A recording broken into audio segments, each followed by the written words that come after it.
Hello everyone, আজ চলে গিয়েছিলাম আমার বোনের ড্রয়িং প্রাইজ ডিস্ট্রিবিউশন অনুষ্ঠানে। আর আমরা বেরিয়ে পড়েছি। অলরেডি এত গরম হচ্ছিল যে আমি ওড়না কিছু নিতেই ভুলে গেছিলাম। তো আমরা চলে গিয়েছিলাম, গিয়ে দেখি অনুষ্ঠান স্টার্ট হয়ে গিয়েছিল। তারপর আমরা বসে পড়ে একটু ছবি তুলছিলাম, ভিডিও করছিলাম।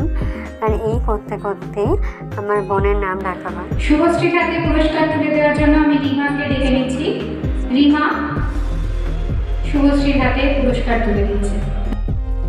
তারপরে প্রাইজ নেওয়া ওর হয়ে যেতে আমরা কিছুক্ষণ বসেছিলাম, একটু ছবি তুলছিলাম আর অনুষ্ঠান হচ্ছিলো সেটা দেখছিলাম।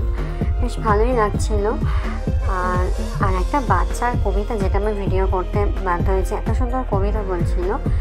দেন আমরা ভাবলাম যে এবার বাড়ি যাওয়া যাক, তো বেরিয়ে পড়েছি। তো চলো, আজকের ব্লগটা এই পর্যন্ত। ভালো লাগলে অবশ্যই একটা লাইক করে দিও। টাটা।